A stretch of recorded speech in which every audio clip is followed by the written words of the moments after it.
हरिः ओम्। वसुदेवसुतं देवं कंसचानूरमर्दनं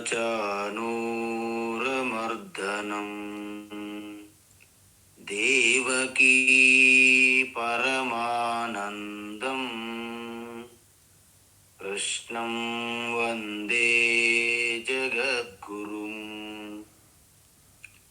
कृष्णं वन्दे जगद्गुरुम्। तीर्त्वा मोहार्णवं हत्वा रागद्वेषादिराक्षसान् सीता शान्तिसमायुक्ता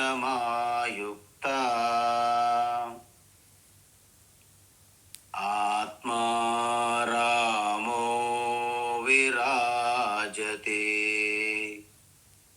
आत्मा रामो विराजते। ఆత్మస్వరూప బంధుగణ భగవద్గీత 4వ అధ్యాయం అయిపోయింది. 5వ అధ్యాయమైనటువంటి కర్మ సన్యాస యోగం. కర్మ సన్యాస యోగములో ముఖ్యమైనటువంటి ఘట్టం 13వ శ్లోకము నుండి 21వ శ్లోకం వరకు. అయితే ఇప్పుడు 16వ శ్లోకం చూసాం. ఏంటది అంటే మన సంసారమునకు మూల కారణం ఏమిటి? మోహము.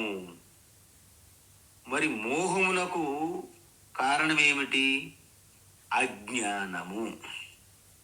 అందువలన అజ్ఞానం అనేది ఒక్క జ్ఞానముతో మాత్రమే నాశనం అవుతుంది. జ్ఞానము కాకుండా మీరు ఎన్ని ప్రయత్నములు చేసినా, క్రియాయోగ, కుండలి యోగ, ప్రాణాయామము, చక్రాలు, ఆసనలు, తీర్థయాత్రలు, పూజలు, యజ్ఞాలు, యాగాలు, దానము, ధర్మము ఎన్ని చేసినప్పటికీ మీ అజ్ఞానం పోదు. ఎందుకు? మనం చీకటి గదిలో ఉన్న చీకటి పోగొట్టడానికి మనం ఎన్ని వ్రతాలు చేసినా, ఎన్ని యజ్ఞం చేసినా, జపము చేసినా, పారాయణం చేసినా, మెడిటేషన్ చేసినా అక్కడ చీకటి పోదు. మరి ఏం కావాలి? జస్ట్ మ్యాచ్ బాక్స్ కావాలి, ఒక క్యాండిల్ కావాలి, ఇలాగ వెలిగించాలి దీపం. అంటే ప్రకాశం ఒక్కటే చీకటిని పోగొడుతుంది.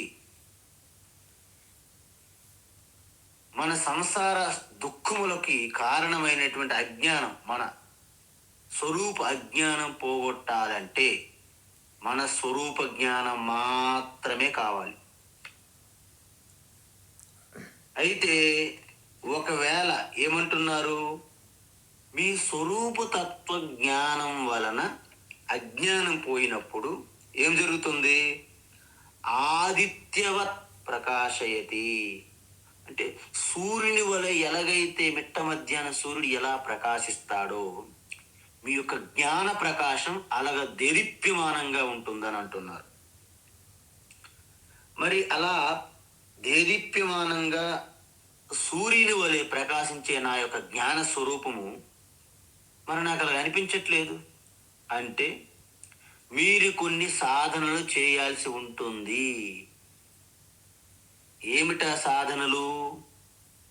17వ శ్లోకంలో చెప్పారు. తద్బుద్ధయస్తదాత్మానః తన్నిష్టాస్తత్పరాయణాః గచ్చంత్య పునరావృత్తిం జ్ఞాన నిర్ధూత కల్మషాః అని చెప్పారు. అంటే ఈ శ్లోకములో మీకు 4 సాధనలు కనిపిస్తుంటాయి. సంస్కృతం భాష ఎలా ఉంటుందంటే ఆ శ్లోకము కానీ ఆ వాక్యము కానీ ముందు వెనక పదములు మార్చినప్పటికీ అర్థం మారదు. సంస్కృతం తప్ప ఏ భాష అయినా వాటి పదాలు మార్చారనుకోండి, అర్థం మారిపోతుంది. సంస్కృతం యొక్క గొప్పతనం ఏంటంటే ఏ పదం ఎక్కడ పెట్టినా అర్థం ఒకే విధంగా ఉంటుంది. అది ఆ భాష గొప్పతనం. అందువలన ఈ శ్లోకములో మనము ముందుగా ఒక సాధన ఏంటది? తత్పరాయణా అది తీసుకుందాం. అంటే మొదటి లైన్లో లాస్ట్ ఉన్న చూడండి, తన్నిష్టాహ తత్పరాయణాహ, అవి రెండు. సో తత్పరాయణాహ అంటే ఏమిటంటే ఈ సంసార సుఖ దుఃఖములనే జంజాటంలో పడి కింద మీద పడుతున్న మనము ఒక తీవ్రమైనటువంటి కోరిక కలగాలి. ఏమిటి? ఈ సంసార దుఃఖము నుండి నేను పూర్తిగా బయటపడాలి. దాన్నే తీవ్ర ముముక్షుత్వం అంటారు. ముముక్షుత్వం అంటే ఆ సంసార గోల, ఆ దుఃఖము, ఆ బాధ, పీడ నుండి బయటపడాలనే తీవ్రమైన కోరికను తీవ్ర ముముక్షుత్వం అంటారు. అయితే అది ఎంత ముముక్షుత్వం అంటే, నా జీవితములో ఈ ఆత్మజ్ఞానము తప్ప వేరేది దేనికి కూడా మొట్టమొదటి ప్రయారిటీ లేదు. అంటే అర్థం ఏమిటి? మీ ఆత్మజ్ఞానం అనేది మొట్టమొదటి ప్రయారిటీ. మిగతా కర్తవ్య కర్మలన్నీ కూడా ప్రయారిటీ 2, 3, 4 అన్నీ ఉంటాయి, ఏమి విడిచిపెట్టరు. కానీ మొట్టమొదటి ప్రయారిటీ, ముఖ్యమైనటువంటి దాన్ని పెట్టుకుంటే మీరు లక్ష్యంగా, వారిని ఏమంటారు? మిమ్మల్ని తత్పరాయణ. మీరు తత్ అంటే ఆ ఆత్మస్వరూప జ్ఞానమే పరమపదంగా, పరమ లక్ష్యంగా పెట్టుకోవడం అన్నమాట. దాన్ని తత్పరాయణ అంటారు. అంటే ఏంటంటే తత్ అంటే అనంతమైన మీ నేను, అనంతమైన నేను, నా స్వరూపాన్ని. తత్ పరాయణ అంటే ఏంటి? అంటే నా జీవితంలో అంతిమ లక్ష్యము నా స్వరూప జ్ఞానమే, నా ఆత్మతత్వమే అని పెట్టుకోవాలి. అందువలన మనం ఏం చేస్తుంటాము? ఎప్పుడూ కూడా మనకు 2 నేనులు ఉన్నాయి. అంటే ఏంటి?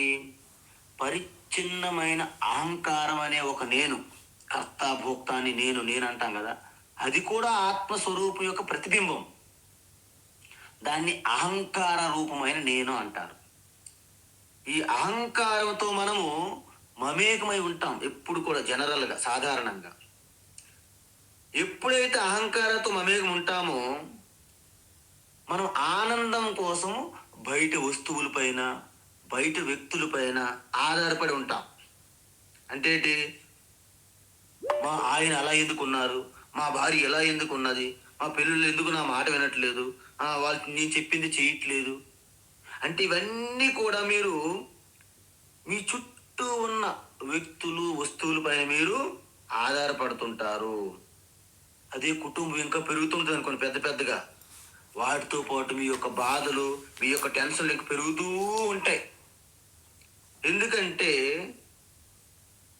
భగవాన్ శ్రీకృష్ణ ఏం చెప్తున్నారంటే, సర్వం పరవశం దుఃఖం. మీ ఆనందానికి బయట వ్యక్తులపైన, వస్తువులపైన ఆధారపడడమే మీ దుఃఖానికి కారణం. సర్వం పరవశం దుఃఖం. అందువలన మనం బాహ్య వస్తువులపైన కానీ, మనుష్యులపైన కానీ, దేనిపైన ఆధారపడినా చివరికి మిగిలేదేంటి? దుఃఖమే. ఎందుకు అంటే ఈ ప్రపంచము, ఈ వ్యక్తులు, వస్తువులు మార్చగలిగే శక్తి మీలో లేదు, మీకు సంబంధం లేదు యాక్చువల్గా. అయినప్పటికీ మనం మార్చాలని ప్రయత్నిస్తుంటాం. అయితే ఈ జ్ఞానం మనకి ఎప్పుడు తెలుస్తుంది? ఎప్పుడైతే మన అవయవాలు పనిచేయక 80-90 సంవత్సరాలు ఎప్పుడైతే మనకు చేరుకుంటామో అప్పుడు స్పష్టంగా తెలుసుకుంటాం. ఏంటి?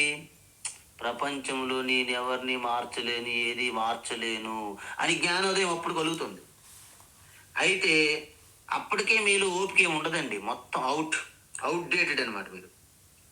అందువలన మరి మన తెలివైనటువంటి మన యొక్క జ్ఞానం ఏమిటి అంటే, మనం ఆనందంగా భద్రంగా ఉండాలంటే బయట వస్తువుల వల్ల రాదు అని తెలుసుకోవాలి.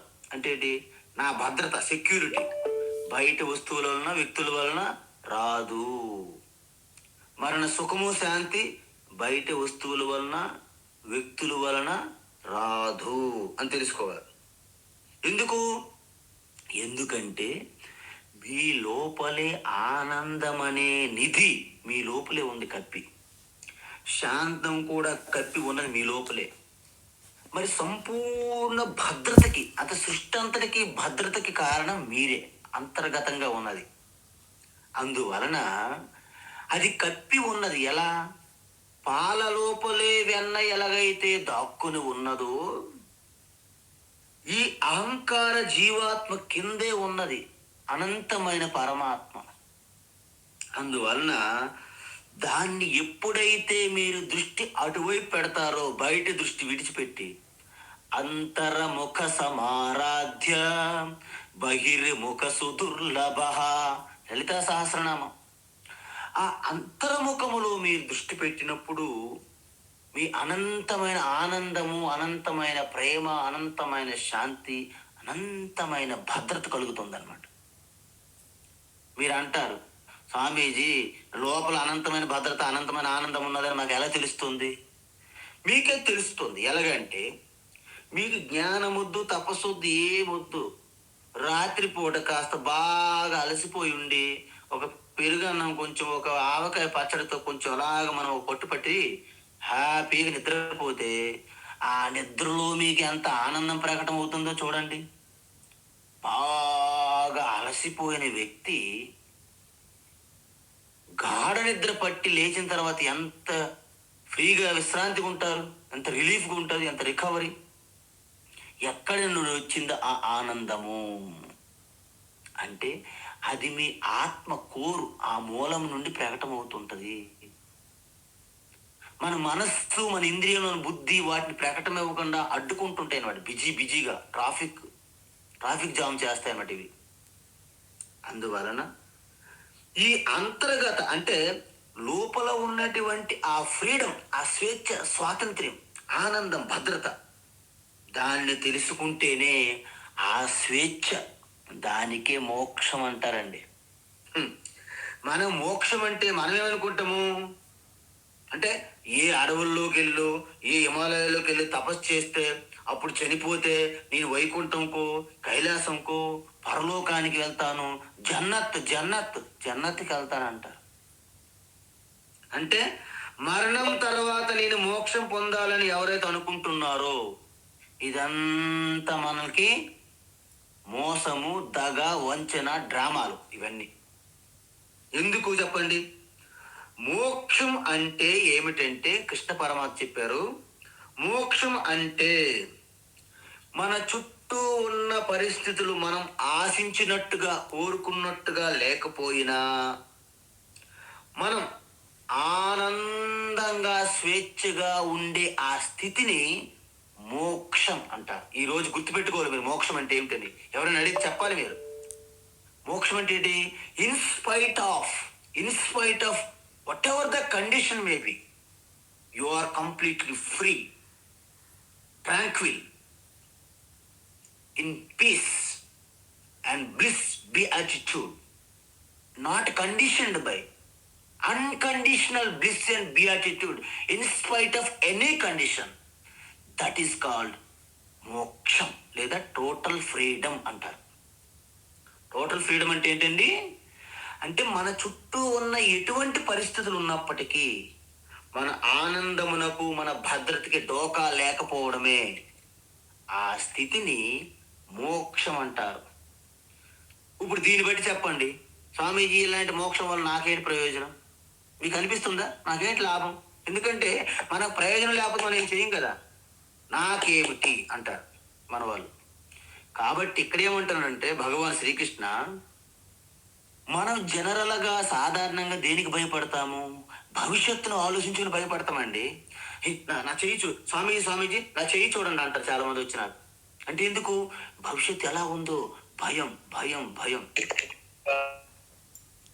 అంటే భవిష్యత్తు గురించి భయం పూర్తిగా పోతుంది ఈ మోక్ష స్థితి వలన. భవిష్యత్తు మన పూర్ణత్వానికి ఎటువంటి ప్రభావం చెయ్యలేదు అని తెలుసుకుంటారు మీరు. ఎందుకు? భవిష్యత్ అనేది కూరలు తీసిన పాము వలె మారిపోయింది మీకు. ఎందుకు? మీరు లోపల నుండి మీరు ఆనందము శాంతి అవన్నీ పొందుతున్నారు. బయట మీకు ఎవరు ఆధారపడలేరు. ఇప్పుడు మనమేం వ్యాపారం చేస్తాం, నలుగురు కలుస్తారు, నలుగురు నాలుగు వైపు లాగేస్తారు. గవర్నమెంట్ ఏర్పడుతుంది, ప్రభుత్వం 4 పార్టీలు కలిస్తే మధ్యలో ఎప్పుడు కూడా బ్లాక్ మెయిల్ చేస్తుంటారు, లాగేస్తారు వెనక్కి. వాళ్ళని కాపాడుకుంటూ 5 సంవత్సరాలు గడిపేస్తాం, ఇంక పరిపాలన ఏముంటుంది?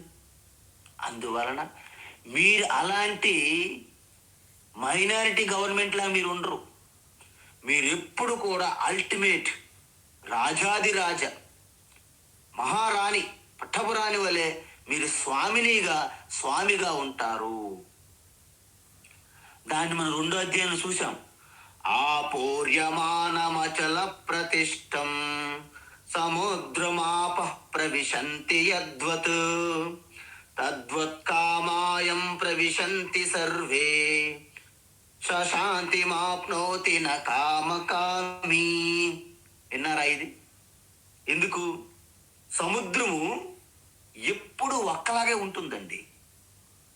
మీరు 1000 బకెట్లు నీరు తీసినా సముద్రం ఏమి తరుగుదల కనిపించదు.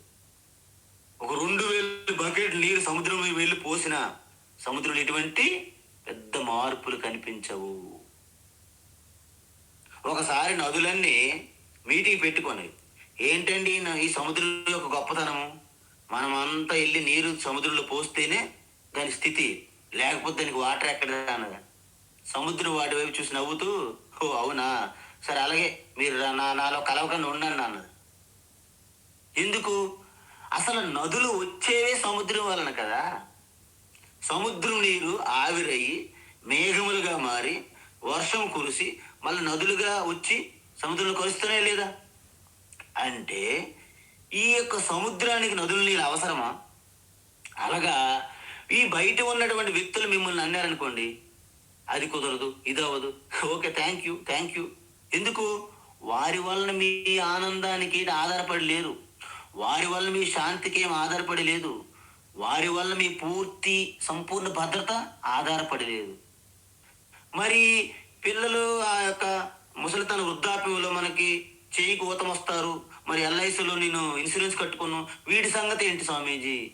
ఇవన్నీ తాత్కాలికమైనటువంటి ఒక సంతృప్తి కోసమే మీకు తప్ప అవి కూడా పూర్తి భద్రత కాదు. పూర్తి భద్రత ఏమిటి? నేను 2 నేనులుగా ఉన్నాను. నా పర్సనాలిటీ, నా వ్యక్తిత్వం. ఒకటి అనంత శక్తిశాలి, అనంతమైన ఆనంద స్వరూపం, ప్రేమ స్వరూపమైనటువంటి పరమాత్మ స్వరూపమై ఉన్నాను, ఒక ఐ. 2 ఐ ఏంటి? పరిచ్ఛిన్నంగా అజ్ఞానం మోహంతో అహంకారంతో కూడుకొని ఇంకొక జీవాత్మగా ఐగా ఉన్నాను. అందువలన ఒరిజినల్ సర్టిఫికేట్ యొక్క జిరాక్స్ కాపీ లాంటిదే ఈ జీవాత్మ జీవనం. దీన్ని ఆ ఒరిజినల్లో కలపడమే మోక్షము. అంటే ఏంటి? కలపడం అంటే ఏంటి? దీన్ని ఎంతవరకు మనం మమేకమై ఉన్నామో ఈ షిఫ్ట్ అనమాట. షిఫ్ట్ ఏంటి? షిఫ్ట్ జీవాత్మ అహంకార అయి నేను కాదు, నేను అనంతంగా వ్యాపించి ఉన్న నేను, అదే మీ ఆత్మస్వరూపం. దానిలోకి మీరు షిఫ్ట్ అయ్యారనుకోండి, అంటే ఏంటి? పూర్తిగా దానికి షిఫ్ట్ అవ్వాలి.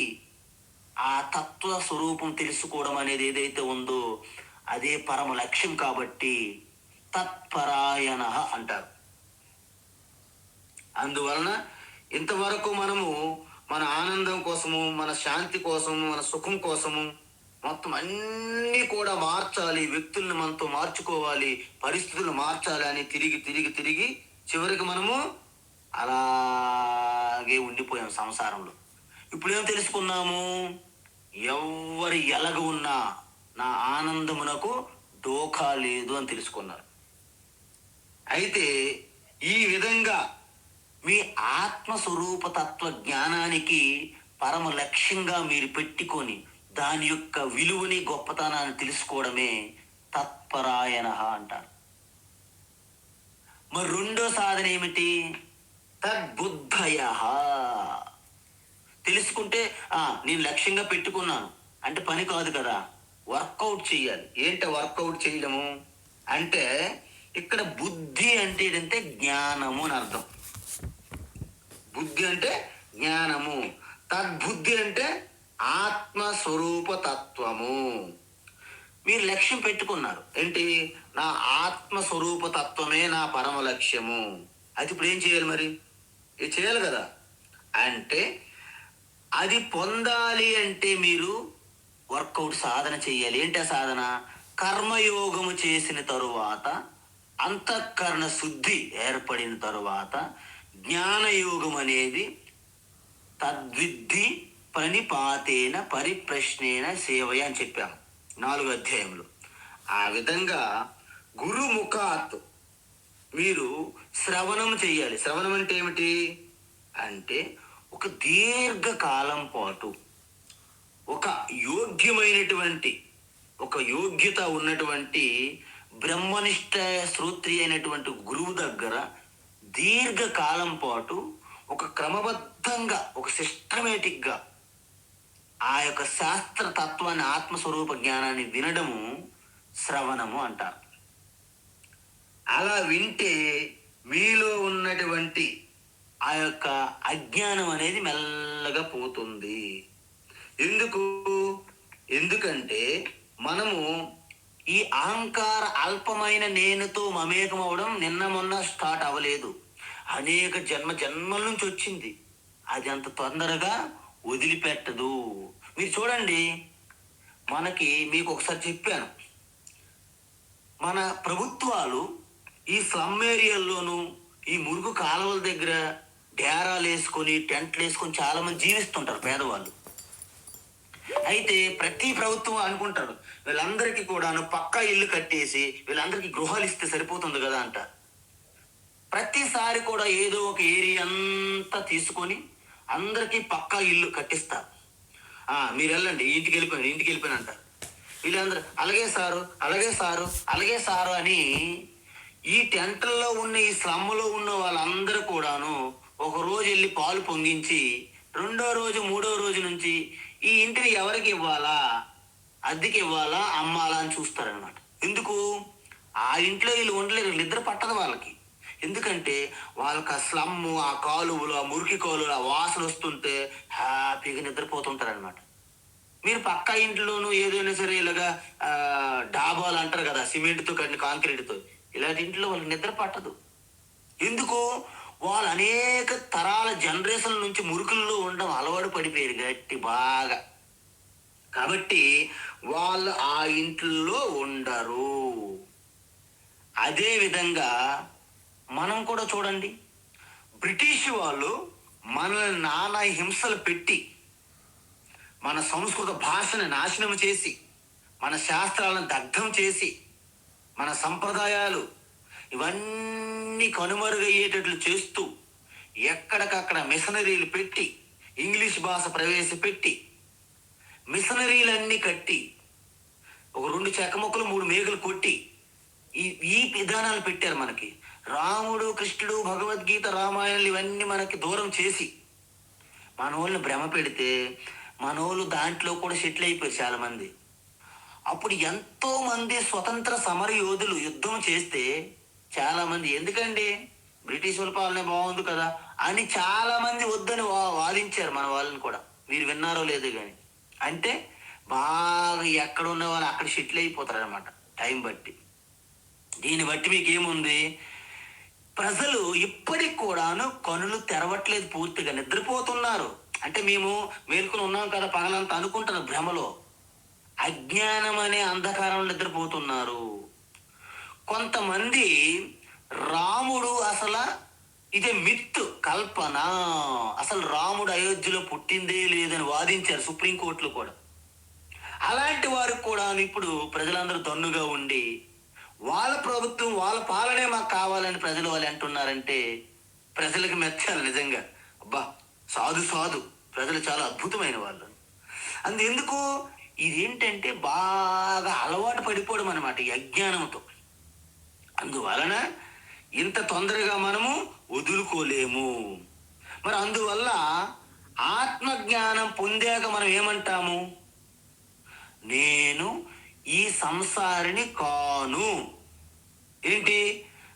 నేను నాకంటే ఒక ఉన్నతమైనటువంటి దేనికి అంటే సుఖ దుఃఖాలు అంటనటువంటి గొప్ప ఉన్నతమైన స్వరూపము నాది అని మీకు తెలుస్తుంది.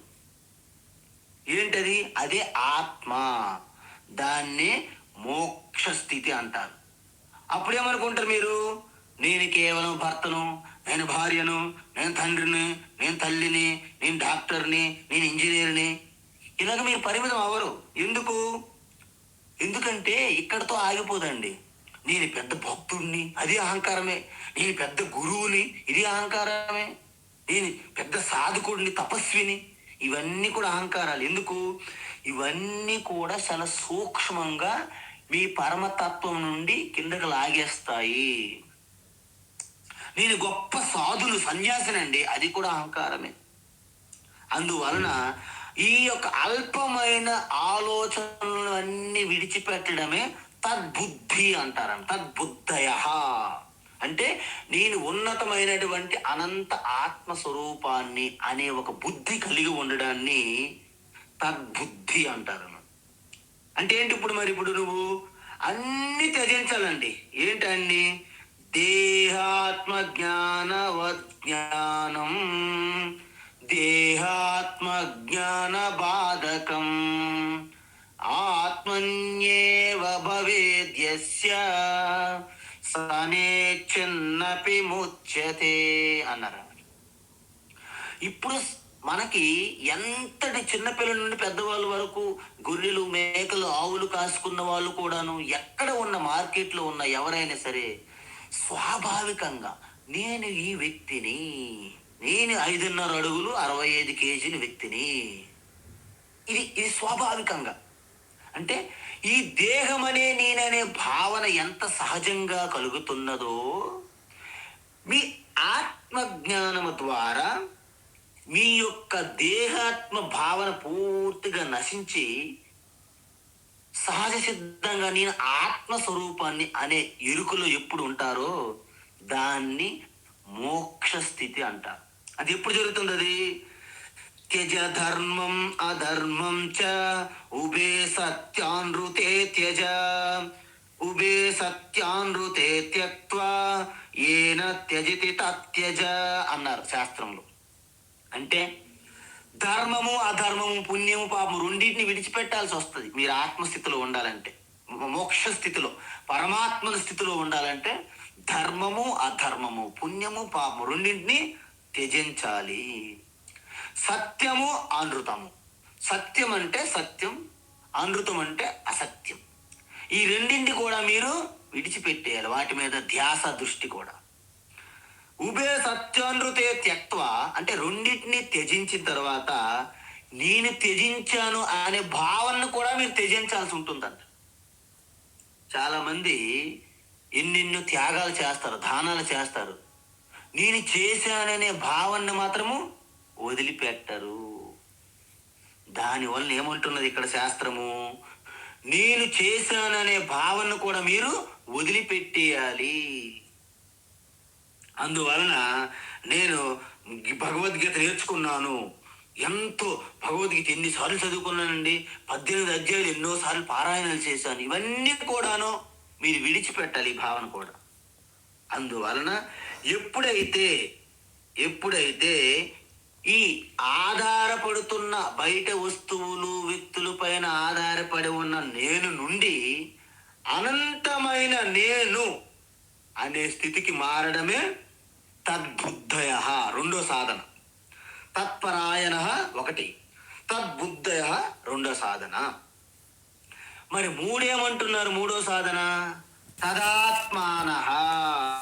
తద్ తత్ అంటే ఆత్మ, అంటే నీ యొక్క ఉన్నత స్థితి ఆత్మస్వరూపానికి నువ్వు పూర్తిగా షిఫ్ట్ అవ్వాలి, మారిపోవాలి. అంటే పాత ఇల్లు విడిచిపెట్టి కొత్త ఇంట్లోకి ఎలాగైతే నువ్వు గృహప్రవేశం చేస్తావో, ఈ అహంకారాన్ని వదిలిపెట్టి, అది చాలా కష్టమండి. జనరల్గా సర్వం విడిచిపెట్టేస్తారు, అహంకారం మాత్రం వదిలిపెట్టడు. ద్యోత సభలో ధర్మరాజు ధర్మపుత్ర రాజ్యం ఓడిపోయాడు, తన సోదరులు ఓడిపోయాడు, ఆఖరికి తన పత్ని ధర్మపత్ని ఓడిపోయాడు. కానీ ఒక్కటి ఓడిపో వదలడానికి ఇష్టపడలేదు ఆయన. ఏంటి? అహంకారాన్ని విడిచిపెట్టడానికి ఇష్టపడలేదు. ఏమయ్యా, ఇంత ధర్మం మీద నీకు గర్వంగా ఉందా, అహంకారంగా ఉందా? అంత నా ధర్మంపై నాకు చాలా గర్వంగా అహంకారం ఉన్నదా అన్నాడు. శబాష్, అందుకే నువ్వు కూడా ఓడిపో అన్నాను. చూసారా? అంటే మనం ఈ సృష్టిలో సర్వం విడిచిపెట్టడానికి వదులుకుంటాము. ఈవెన్ రావణుడు చూడండి, తన కళ్ళ ముందు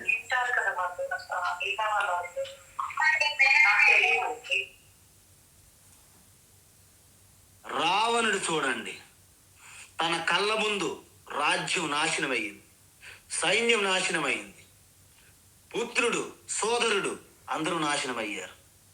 అయినప్పటికీ అహంకారాన్ని వదలలేదు. అహంకారం విడిచిపెట్టకపోతే నువ్వు ఇంకా ఉన్నతమైనటువంటి స్వరూపాన్ని పొందలేవు. అదేవిధంగా ఎప్పుడైతే ఈ పూర్తిగా వర్ణాశ్రమ ధర్మాల్లో ఉన్నారో, ఈ వర్ణాశ్రమ ధర్మములన్నీ కూడా మీకు ఒక రకమైనటువంటి అహంకారం కూడా పుష్టి చేస్తాయి. అందుకే ఈ యొక్క మనము గృహస్థాశ్రమంలో ఉండడం అని ఎందుకు కష్టం అంటారంటే, అన్ని బంధాలు పెరుగుతూ ఉంటాయి. వాళ్ళందరూ మీ అహంకారాన్ని పుష్టి చేస్తుంటారు. ఎందుకు? నా యొక్క బంధువులు, నా మిత్రులు, నా ఫ్యామిలీ మెంబర్స్ అందరూ ఉన్నారు చూడండి, ఎంత అహంకారం పెరుగుతుంది మనకి. అందుకే మీరు కేవలము ఆత్మచింతన చేయడానికే సన్యాసాశ్రమం అనేది ఉన్నది, పెట్టారు. సన్యాసాశ్రమం అంటే షోయింగ్ చేయడానికి కాదు. అక్కడ ఏంటంటే మీకు ఎటువంటి భార్య, భర్త, పుత్రులు, మిత్రులు, బంధువులు ఎవ్వరూ ఉండరన్నమాట అక్కడ. అయితే మరి మీరు ఏం చేయాలి? కేవలము తత్వచింతన. ఈ కాషాయం బట్టల యొక్క లక్షణం ఏంటి చెప్పనండి? శ్రవణము, మననము, నిధిధ్యాసనమే ముఖ్యం. అవి కాకుండా నేను రుద్రాక్ష వ్యాపారాలు చేస్తాను, నేను ఇక్కడ యజ్ఞములు పెడతాను, నేను యాగం చేస్తాను, ఇవన్నీ సన్యాసికి అప్రాముఖ్యత. అది ప్రాముఖ్యత కాదు సన్యాసి. అందువలన మనకి నా బంధుర్న మిత్రం న గురుర్నైవ శిష్య చిదానంద రూప శివోహం శివోహం నా మృత్యుర్న శంకా న మే జాతి భేద పితా నైవ మే నైవ మాతా న జన్మ న బంధూ న మిత్రం గురుర్నైవ శిష్య చిదానంద రూప శివోహం శివోహం. నా మృత్యువు, నాకు అసలు శరీరానికి మృత్యు ఉంది కదా, నాకు మృత్యువు లేదు. నాకు శంక, నాకు ఎటువంటి సందేహం, ఎటువంటి డౌట్స్ లేవు. నాకు జన్మ లేదు. నాకు తల్లి ఎవరు ఉంటారు? ఆత్మకి. శరీరానికి తల్లి ఉంటుంది, శరీరానికి తండ్రి ఉంటారు. ఆత్మకు తల్లి లేదు, తండ్రి లేదు. శరీరానికి బంధువులు, మిత్రులు ఉంటారు. ఆత్మకి బంధువులు లేరు, మిత్రులు లేరు. మరి ఆత్మకి శరీరానికి గురు శిష్యుల సంబంధం ఉంటుంది, కానీ ఆత్మకు ఉంటుందా? నా గురువు నా శిష్య, నా గురువును కాదు శిష్యులను కాదు, నా గురువు లేరు, నాకు శిష్యులు లేరు. ఈ విధంగా తెలుసుకోండి. మరి నువ్వు ఎవరు? చిదానంద రూప శివ, ఆ శివే నేను, ఆత్మ. ఇలా ఎప్పుడైతే మీరు పూర్తిగా ఆ ఆత్మతో మమేకమై కలిసిపోయారో దాన్ని తాదాత్మ అంటారు. తదాత్మ అంటే మీ యొక్క ఉన్నతమైన ఆత్మలో కలిసిపోయారు. అంటే కింద ఉన్నటువంటి అల్పమైన నేను నుండి అనంతమైన ఉత్తమమైన నేను అనే ఆత్మస్వరూపంలో మమేకమయ్యారన్నమాట. అయితే నాలుగవది, ఆఖరిది ఏంటి? తన్నిష్ట. తన్నిష్ట అంటే తన్నిష్ట అంటే ఏంటి? కేవలము మీ ఆత్మానందములోనే రమించడము, క్రీడించడము. నేను ఒంటరిగా ఉన్నాను, ఎవరు అసలు మాట్లాడడానికే లేరు, ఎవరెవరో వాళ్ళ పనులకు వెళ్ళిపోయారు. ఎక్కడ? చాలా మంది ఈ ఒంటరితనంలో భరించలేరు, ముసలైపోతారు, ఒక కార్నర్లో ఉంటారు. ఆ పిల్లలు పెద్దవాళ్ళు బిజీ బిజీ, ఎవరు వారితో మాట కలపరు. వాళ్ళు ఆ ఒంటరితనాన్ని అసలు సహించలేరు, భరించలేరు. ఎందుకు? వారికి తెలియదు నా అనంతమైన ఆత్మస్వరూపం ఉన్నదనే విషయమే తెలియదు. కాబట్టి మీరు ఎప్పుడైతే ఆత్మస్వరూపంలో ఉంటారో అనంతమైన ఆనందములు అలా ఉంటారన్నమాట. అప్పుడు మీకు వృద్ధాప్యం అనేది ఉన్నదనేది కూడా తెలియదు. దాన్నే ఆత్మ ఏకాంత స్థితి అంటారు. You're not a lonely person, you're a lone person. మీరు ఒంటరితనం మీకు లేదు, మీరు ఏకాంతంగా ఆత్మస్థితిలో ఉన్నారన్నమాట. ఈ విధంగా ఉంటే దాన్ని తన్నిష్టాహ అంటారు. అప్పుడు అందువలన ఎందుకు భగవాన్ శ్రీకృష్ణ ఇంత పదే పదే పదే చెప్తున్నారంటే, ఇది తెలుసుకోవడం చాలా సులభం, మీ అందరికీ తెలిసిపోయింది ఇప్పుడు తత్వం అంతా. కానీ మనకి ఎప్పుడైనా చిన్న సమస్య వచ్చినప్పుడు వాటికి పరిష్కారం మాత్రం మనకి రాదు. ఎందుకంటే మన జ్ఞానం అంతా కూడా ఒక కబోర్డ్లో పెట్టి దాచుకున్నట్టు బుద్ధిలో ఎక్కడో మూల ఉంటుంది. దానివల్ల మనకు లాభం లేదు. అందుకే మహాత్ములు ఏమన్నారంటే, పుస్తకస్య చ యా విద్యా పరహస్తేశ యద్ధనం కార్యకాలే సమాయాతే నసా విద్యా న తద్ధనం. చూసారా? పుస్తకస్య యా విద్య. స్వామీజీ మీరు చెప్పినటువంటి భగవద్గీత కొనుక్కున్నాం, కబోర్డులు పెట్టిస్తాం, మంచిది. మళ్ళీ మీరు ఆడియోలు చెప్పారు కదా, పెన్ డ్రైవ్లోను, క్యాసెట్స్లోను, సీడీలోను, మెమరీ కార్డులోను భద్రంగా భద్రపరుచుకున్నాం. వండర్ఫుల్. కానీ పుస్తకాల్లో ఉన్నాయి, మెమరీ కార్డులు ఉన్నాయి, ఫోన్లోను, ల్యాప్టాప్లో ఉన్నాయి. మొత్తం ఈ జ్ఞానం అంతా మీకు సంబంధం లేదు. అది ఎందుకు? స్వామీజీ మేము ఎంతో మందికి అప్పులు ఇచ్చాం, మొత్తం కోట్లు లక్షలు ఎవరి దగ్గర పెట్టున్నారు, బ్యాంకుల్లో ఉంటాయి. అవసరమైనప్పుడు మాత్రం మన చేతి ఖర్చులు మాత్రం దొరకవు, అందరికీ అడుక్కుంటాం. మళ్ళీ ఏంటి, మీరు కోటీశ్వరులు, అందులో ఎటువంటి సందేహము లేదు. కానీ అత్యవసరమైనప్పుడు ఆ డబ్బు మీకు ఉపయోగపడదు. పరహస్తే యద్ధనం. అదేవిధంగా కార్యకాలే సమయ అంటే అత్యవసర ఎమర్జెన్సీలో మీ సమస్యకి మీ జ్ఞానం ఉపయోగపడడం లేదు, మీ యొక్క ప్రయోజనంకు మీ డబ్బులు ఉపయోగపడట్లేదు. అందువలన మీరు అత్యవసర పరిస్థితుల్లో మీ సంకటంలో మీరు పడినప్పుడు మీకు ఉపయోగపడిన జ్ఞానం వల్ల ఏమి లాభం? అటువంటి జ్ఞానం ఎందుకు? ఆ తపస్సు ఎందుకు?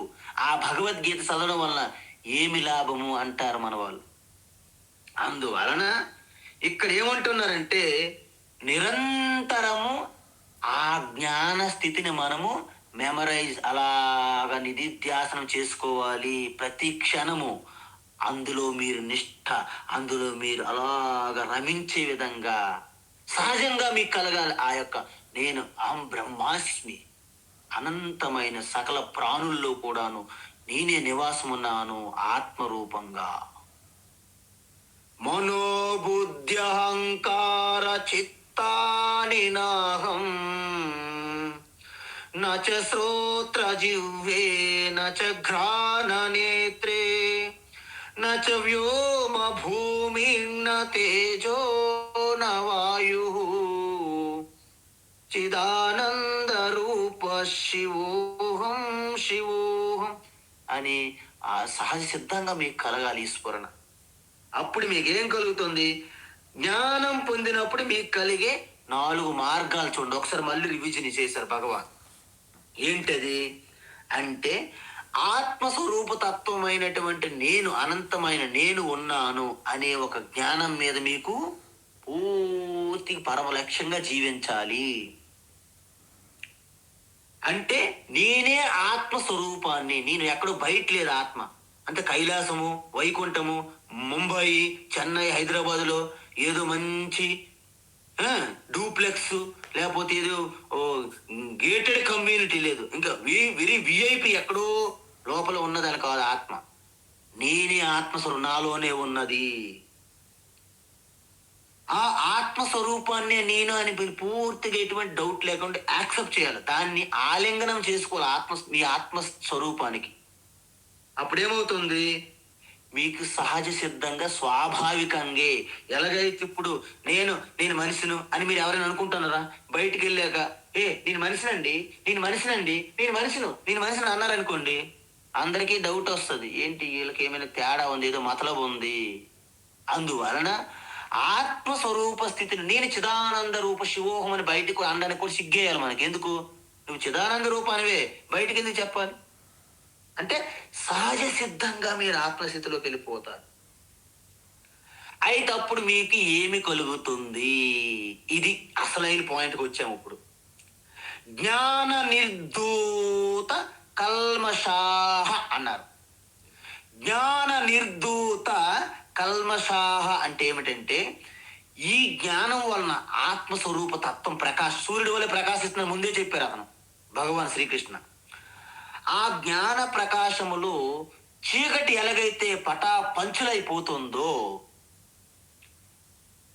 ఈ ఆత్మస్వరూప స్థితిలో మీకున్నటువంటి కల్మషాలు, ఆ యొక్క పాపము గాని చెడు గాని మలినములన్నీ కూడా పూర్తిగా కడిగివేయబడతాయి. ఇంతకీ ఏంట పాపాలు స్వామి? మీ జ్ఞానాన్ని కప్పివేసి ఆవరించి ఉన్న అజ్ఞానం పూర్తిగా నాశనం అయిపోతుంది. ఒకటి ఫస్ట్. రెండవది ఏంటంటే, ఈ డౌట్స్, సందేహాలు, సంశయాలు మీకు పట్టి పీడిస్తుంటాయి అన్నమాట. అవన్నీ కూడా అంటే అంత చెప్పారు కానీ అని అంటారు ఒక్కొక్కసారి. ఈ కానీ అని వచ్చింది అనుకోండి, మొత్తం అవుట్. బట్ కానీ అన్నాం అనుకోండి, అంటే మీకు డౌట్ అని అర్థం, సంశయం. ఎప్పుడైతే శ్రవణం తర్వాత పదే పదే పదే పదే చింతన చేయడం వలన మీకు డౌట్స్ వస్తాయి. అందుకే నేను అందరికీ అడుగుతుంటాను, అమ్మా మీకేమైనా డౌట్స్ ఉంటే feel free to ask me uh write message. I will try to rectify, I will try to solve your problems and your doubts అని అందుకే అడుగుతుంటే. ఎందుకు? ఈ సంశయం ఉంటే ఎంత ప్రమాదం మనం చూసాం. సంశయాత్మ వినశ్యతి అని చెప్పారు భగవాన్.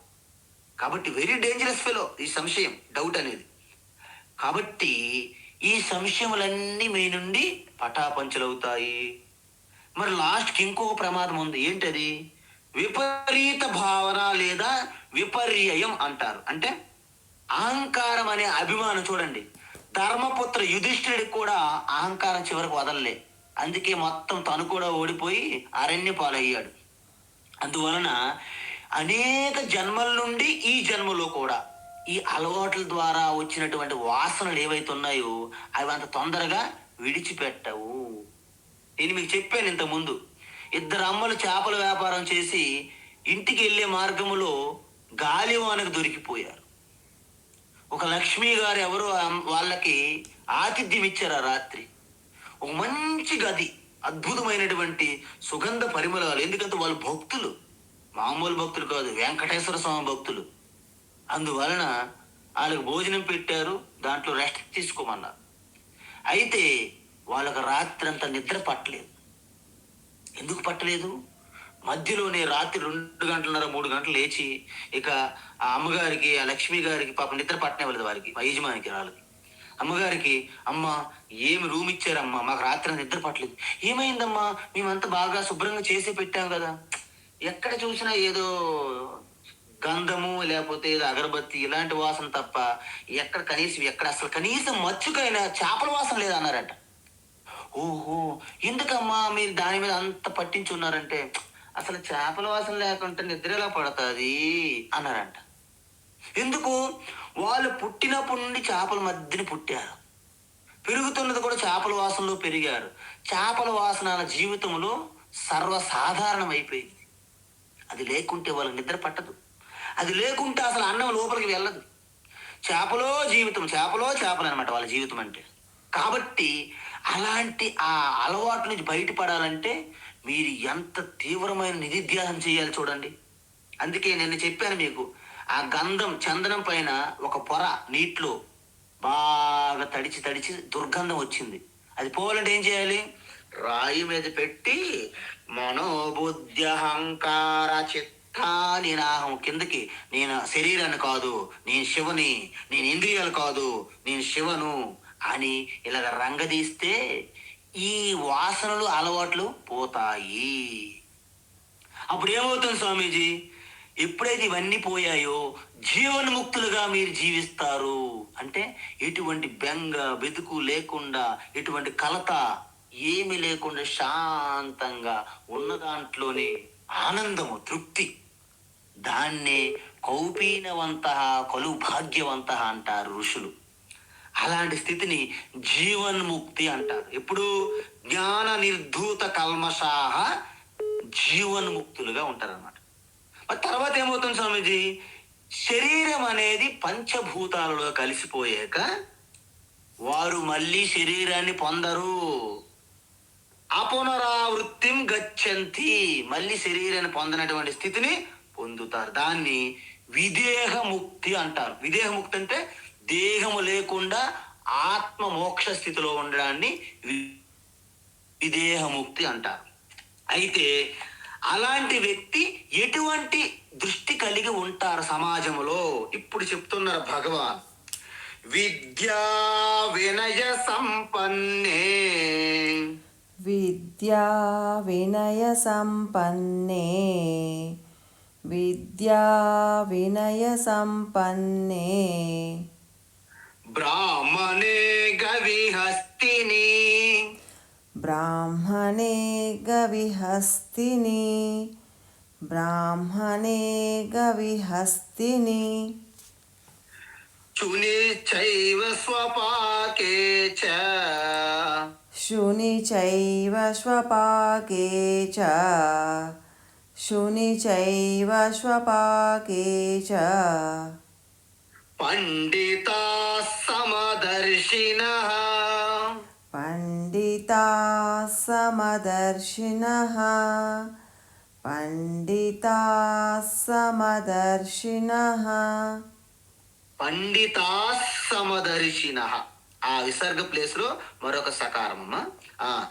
విద్యా వినయ సంపన్నే, బ్రాహ్మణే గవిహస్తిని, విద్యా వినయ సంపన్నే, బ్రాహ్మణే గవిహస్తిని, విద్యా వినయ సంపన్నే, బ్రాహ్మణే గవిహస్తిని, శునిశ్చైవ స్వపాకే చ, పండితా సమదర్శినః, శుని చైవ స్వపాకే చ, పండితా సమదర్శినః, శుని చైవ స్వపాకే చ, పండితా సమదర్శినః.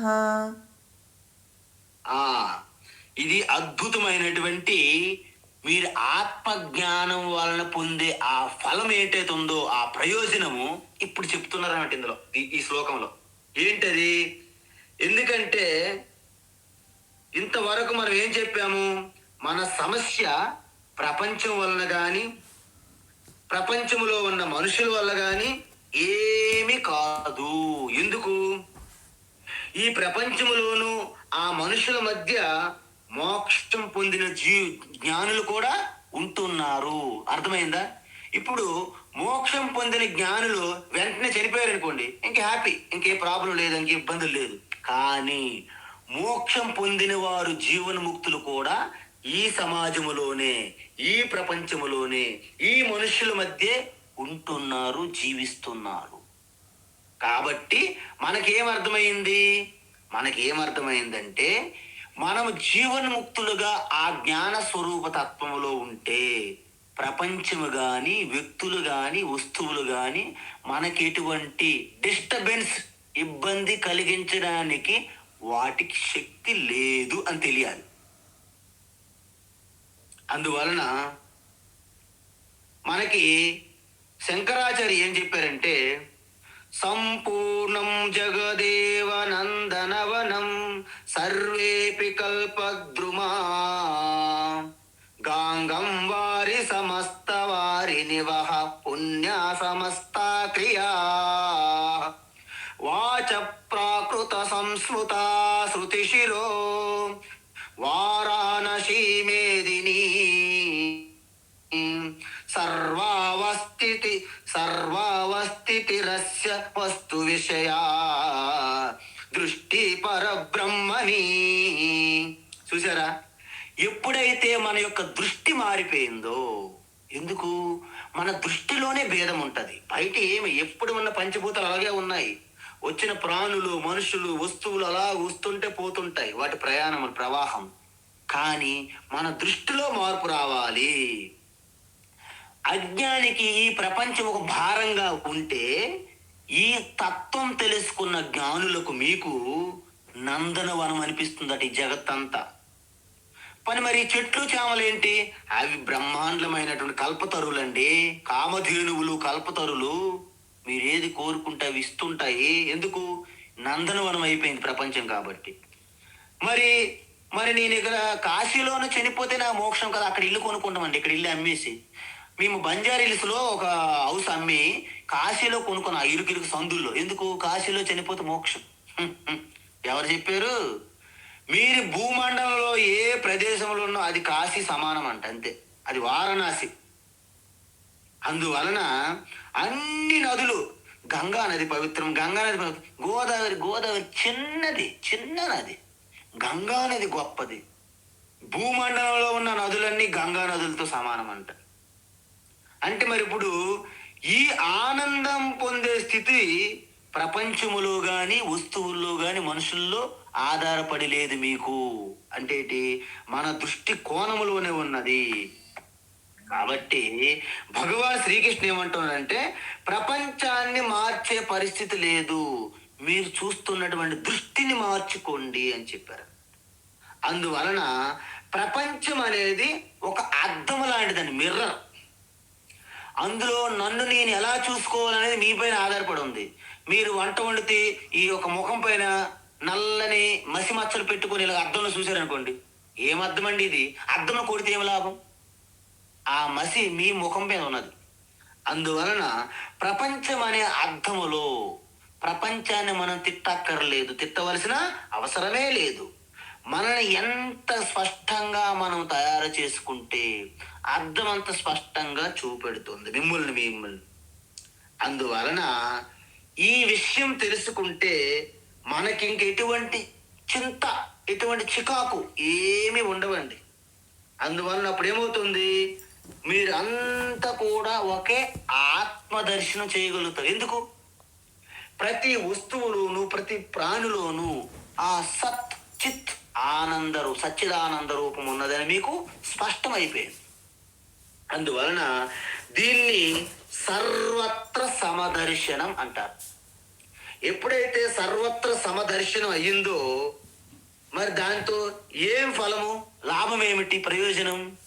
అది రేపు క్లాసులో ఆ సర్వత్ర సమదర్శనంతో మీరు ఉండండి. సర్వత్ర సమదర్శనంతో రేపు రండి.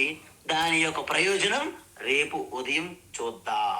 హరి ఓం తత్సత్. సర్వం శ్రీకృష్ణార్పణమస్తు.